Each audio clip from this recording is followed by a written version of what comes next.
Olá! Bom, hoje é dia das 1001 noites. Hoje é a primeira noite. O mercador e o gênio. Vocês lembram que a Sherazade ia começar a contar uma história, né? Que ela tinha combinado com a irmã, da irmã pediu para ela contar. E o sultão permitiu. Então, ela vai começar a contar a história. Havia outrora um mercador que possuía grandes bens, tanto em terras como em mercadorias e dinheiro. Tinha à sua disposição um grande número de empregados, feitores e escravos. Como se visse obrigado de vez em quando a fazer viagens para conversar pessoalmente com seus correspondentes, um dia em que um negócio importante o chamou para bem longe do lugar em que vivia, montou a cavalo e partiu com um alforje à garupa do animal, no qual havia guardado biscoitos e tâmaras, visto que deveria atravessar uma região deserta, onde não encontraria o que comer.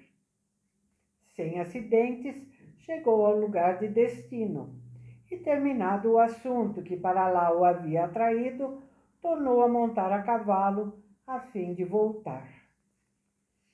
No quarto dia de marcha, sentiu-se de tal forma importunado pelo ardor do sol e da terra aquecida, que se desviou do caminho para refrescar-se sob umas árvores. Ali achou, aos pés de uma grande nogueira, uma fonte de água claríssima e borbulhante. Apeou-se, prendeu o cavalo ao tronco de uma árvore e sentou-se perto da fonte. Após tirar do alforje algumas tâmaras e biscoitos. Comendo as tâmaras, ia atirando os caroços à direita e à esquerda. Terminada tão frugal refeição, como era bom muçulmano, lavou as mãos, o rosto e os pés e fez sua prece. Não havia ainda terminado sua prece quando viu surgir um gênio branco, velho, enorme, que avançando para ele, de alfange na mão, lhe disse com terrível voz: "Levanta-te, que preciso matar-te com este alfange, como tu mataste meu filho." E fez seguir a tais palavras um grito terrível.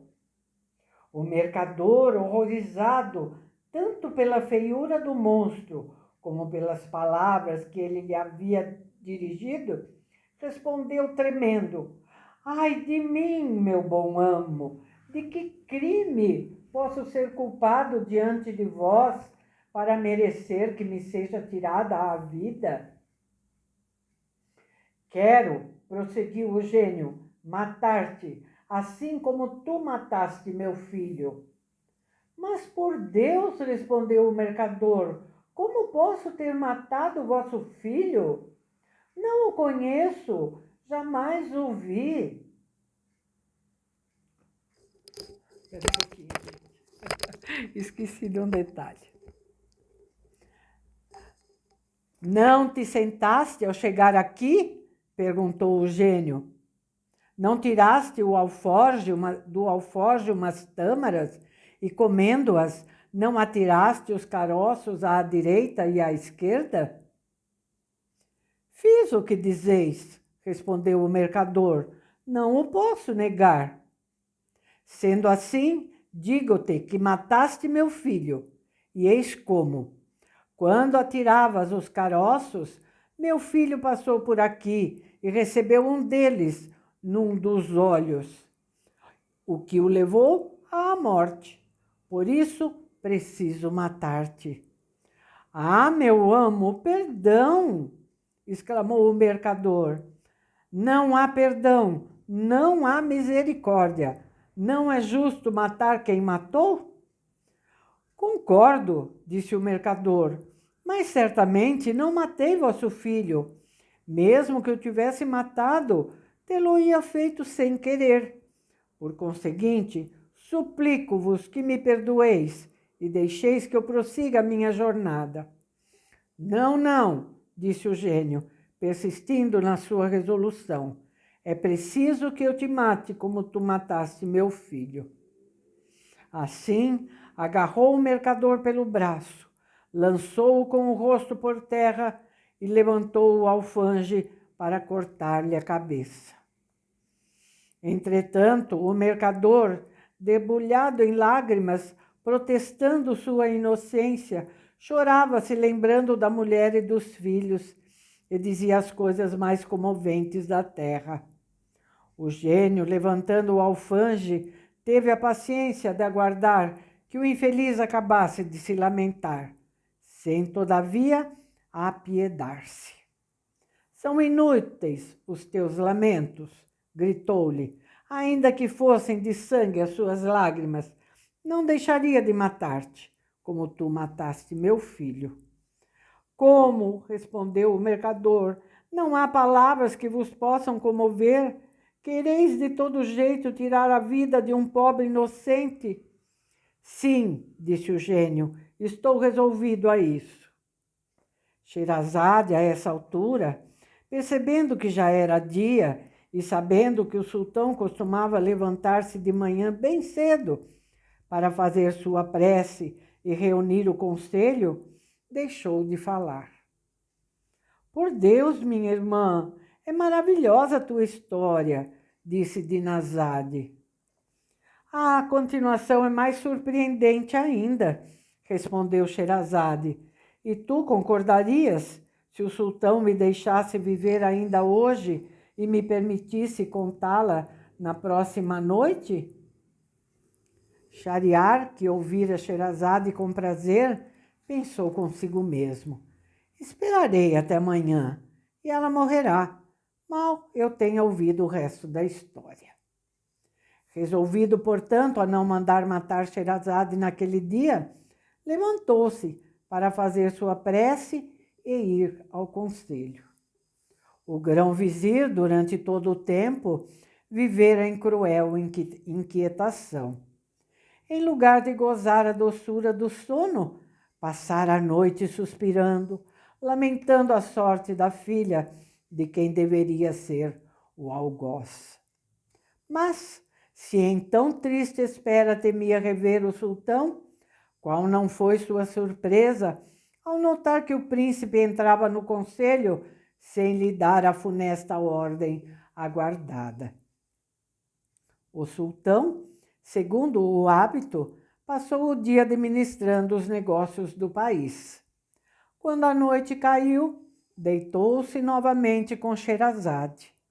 No dia seguinte, antes do despontar do dia, Dinazade não deixou de se dirigir à irmã e dizer-lhe: minha querida irmã, se não estiveres dormindo, suplico-te, enquanto aguardamos o dia, que não demora, continues a história de ontem. Shahriar não esperou que Sherazade lhe pedisse permissão. Termina, disse-lhe ele, a história do gênio e do mercador. Estou curioso para saber qual é o fim. Sherazade então continuou. É a segunda noite. Quando o mercador viu que o gênio ia realmente cortar-lhe a cabeça, deu um grande grito e disse: detende-vos! Mais uma palavra, por misericórdia. Tende a bondade de me conceder uma prorrogação. Dai-me tempo suficiente para despedir-me de minha mulher e de meus filhos e legar-lhes os bens por um testamento que ainda não fiz, a fim de que não sejam obrigados a um processo, pois após a minha morte. Quando eu tiver terminado, voltarei imediatamente para cá e submeter-me-ei a tudo quanto vos aprouver. Mas, disse o gênio, se te concedo a prorrogação que me pedes, temo que não voltes mais. Se quiser desacreditar no meu juramento, respondeu o mercador, juro-vos, pelo Deus do céu e da terra, que virei sem falta encontrar-vos aqui. Quanto tempo desejas? Perguntou o gênio. Peço-vos 1 ano. É de quanto preciso para regularizar meus negócios, preparar-me para renunciar sem pesares ao prazer da vida. Prometo-vos que dentro de 1 ano, infalivelmente, estarei sob estas árvores à vossa disposição. Tomas a Deus por testemunha da promessa que me fazes? Perguntou o gênio. Sim, respondeu o mercador. Tomo-o mais uma vez por testemunha e podeis crer no meu juramento. Àquelas palavras, o gênio deixou-o perto da fonte e desapareceu. O mercador, recuperando-se do susto, montou novamente no seu cavalo e prosseguiu sua jornada. Mas, embora por um lado tivesse a alegria de haver se livrado de tão grande perigo, por outro mergulhou em mortal tristeza ao lembrar-se do fatal juramento feito.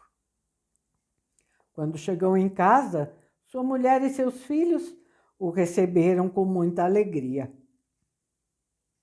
Porém, em vez de os abraçar da mesma forma, pôs-se a chorar, e tão amargamente que eles não duvidaram de que devia ter-lhe acontecido algo terrível. Sua mulher perguntou-lhe a causa daquelas lágrimas e daquele sofrimento que o dominava. Nós nos alegramos, disse-lhe ela, com a tua volta, e, no entanto, tu nos alarmas pelo estado em que te vemos. Explica-nos, peço-te, o motivo da tua tristeza. Ai de mim, respondeu o marido, porque não me encontro em outra situação. Só me resta 1 ano de vida. E contou-lhes o que se passara entre ele e o gênio, a quem dera a palavra de que voltaria no fim de 1 ano para morrer. Ao ouvirem esta notícia, sua mulher e seus filhos caíram na desolação. A mulher, dando lastimosos gritos, debatia-se e arrancava os cabelos. Os filhos, debulhados em lágrimas, faziam ressoar pela casa os seus gemidos, e o pai, cedendo à força do sangue, mesclava suas lágrimas aos lamentos deles. Era o mais comovente espetáculo do mundo. No dia seguinte, o mercador tratou de pôr em ordem seus negócios e, sobretudo, pagar suas dívidas. Distribuiu presentes aos amigos e deu grandes esmolas aos pobres. Deu liberdade a seus escravos, dividiu os bens entre os filhos, nomeou tutores para os menores e devolvendo à mulher tudo quanto a esta pertencia pelo contrato de casamento, doou-lhe mais o que lhe permitiam as leis. Enfim, passou-se o ano e foi preciso partir. O mercador preparou seu alforje, onde colocou o lençol com o qual devia ser enterrado. Mas, ao querer despedir-se de sua mulher e seus filhos, nunca se viu tamanha dor. Não se conformando com a ideia de perdê-lo, queriam acompanhá-lo para com ele morrer.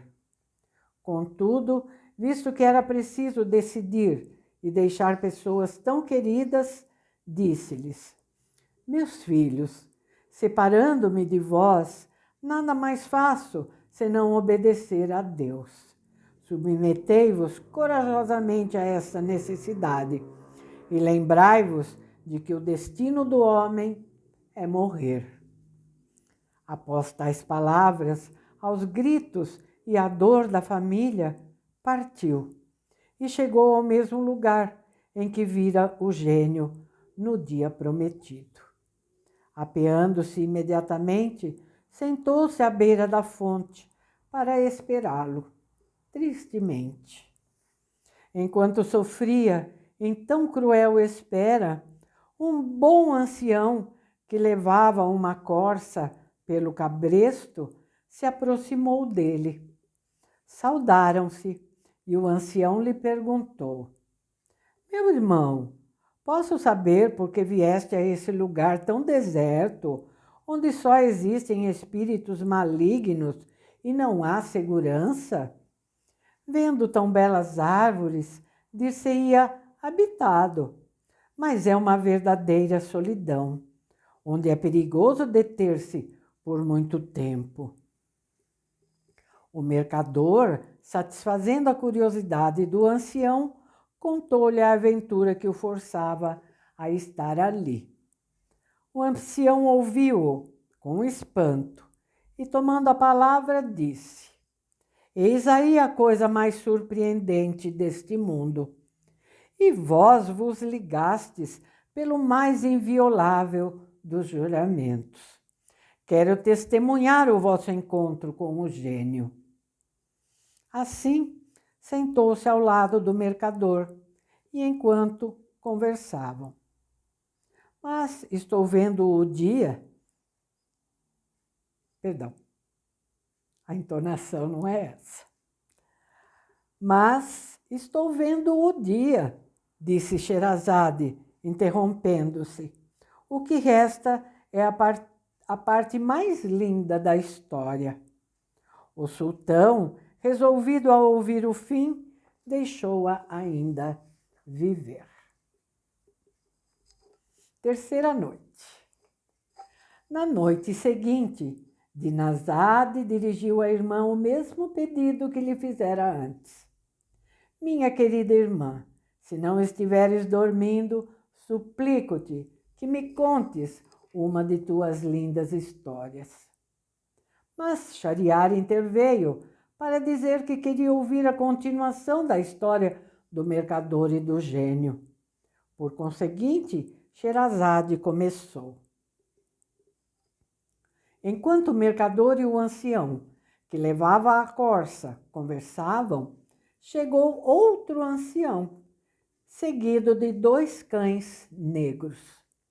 Aproximando-se deles, saudou-os e perguntou-lhes o que faziam naquele lugar tão solitário. O ancião que levava a corça contou-lhe a aventura do mercador e do gênio, o que se havia passado entre eles e o juramento do mercador. Acrescentou ser aquele o dia da palavra empenhada e ter ele decidido ficar para ver o que iria acontecer. O segundo ancião, achando também o fato muito curioso, tomou a mesma decisão.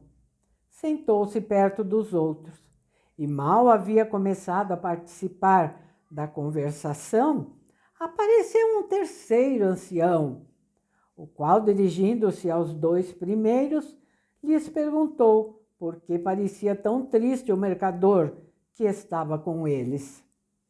Apenas ouviu o que se passara, o que lhe pareceu extraordinário, quis ser testemunha do que sucederia entre o gênio e o mercador.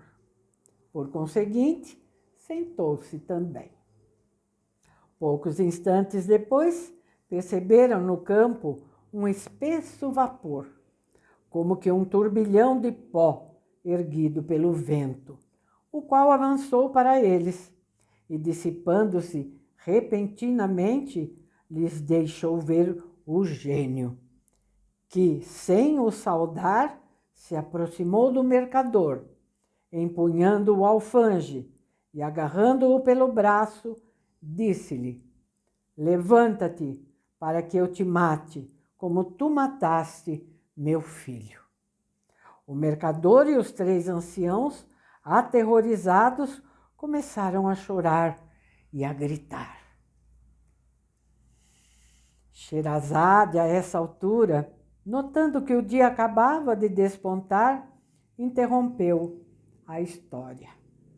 mas esta havia de tal forma despertado a curiosidade do sultão que ele, querendo a todo custo saber o fim, mais uma vez adiou a morte da sultana. Não se pode imaginar a alegria do grão-vizir quando viu que o sultão não lhe ordenava matar Sherazade. A família, a corte, todos ficaram assombrados.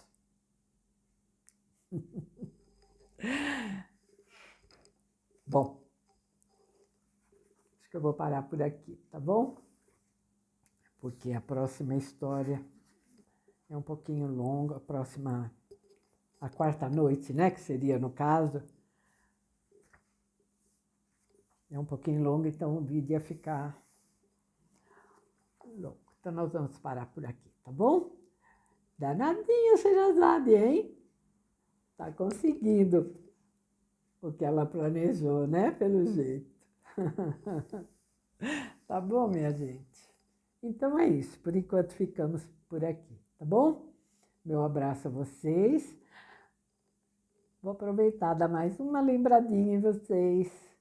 Não esquecerem de deixar o seu like, de fazer um comentário, nem que seja breve, bem breve assim, né?